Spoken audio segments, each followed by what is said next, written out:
Puisqu'on en est à la pratique, si je puis dire, de l'animus et à son intégration, que la plupart du temps, l'animus comme l'anima sont projetés. C'est-à-dire ce que la femme porte en elle, elle le voit ou elle croit le voir, ce qui n'est pas tout à fait la même chose, chez un homme de son entourage, en l'occurrence celui avec lequel elle vit. Donc, on se trouve dans des situations de couple où la femme va dire « les hommes, vous êtes comme ci, vous êtes comme ça », ou bien « toi, tu es comme ci ou comme ça », alors qu'en fait, il s'agit de son père à elle, ou il s'agit de l'image de l'homme qu'elle porte en elle et qui n'a qu'un rapport assez moyen avec l'homme de son entourage. Du côté de l'anima, c'est la même chose. L'anima est projeté comme l'animus sont projetés. Cette projection a des effets fâcheux dans la relation, on le sait, puisqu'elle est source de malentendus, puisque le pauvre malheureux qui se trouve sous le feu de l'animus dit « mais elle me voit comme ci, comme ça, mais je ne suis pas du tout comme ça, qu'est-ce qui se passe ?»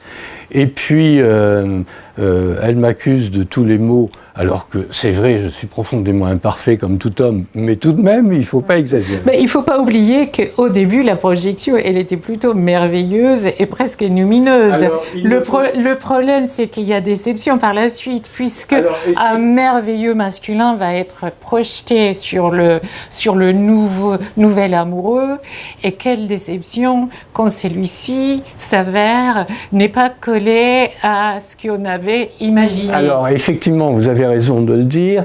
Une des images archétypiques, si l'on peut dire, de l'animus, tant qu'il n'est pas conscient, tant qu'il n'est pas différencié, c'est l'ange gardien ou le prince charmant. Le prince charmant. C'est le prince charmant et il est clair qu'aucun être humain ne peut prétendre s'élever à une telle altitude. Donc, vient un moment où ce qui importe, c'est le retrait des projections.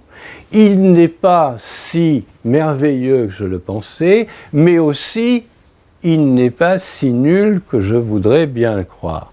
Et c'est ça l'intégration de l'animus, c'est quand la femme se rend compte que ce qu'elle voit chez l'autre, c'est en elle. Bon, la projection, c'est peut-être l'enjeu philosophique majeur de toute notre époque. Ça ne concerne pas seulement l'animus et l'anima. Il n'y a qu'à voir l'actualité où c'est toujours l'autre qui est responsable de tout. Alors, un autre retrait des projections dont il faut parler, c'est au niveau de, je dirais, de l'action. On a dit que l'animus, c'était une tension interne, un désir, une pression pour que la femme, un archétype donc, pour que la femme développe des qualités psychologiques masculines. La plupart du temps, comme vous le savez, on épouse ses fonctions inférieures et on sous-traite à l'autre la charge d'exprimer ce que nous devrions développer, nous. Bon, c'est vrai pour la femme, c'est vrai pour l'homme, c'est vrai pour la femme.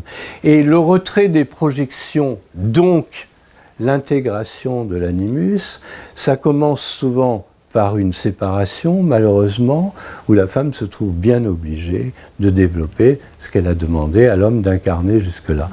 Et réciproquement pour l'anima.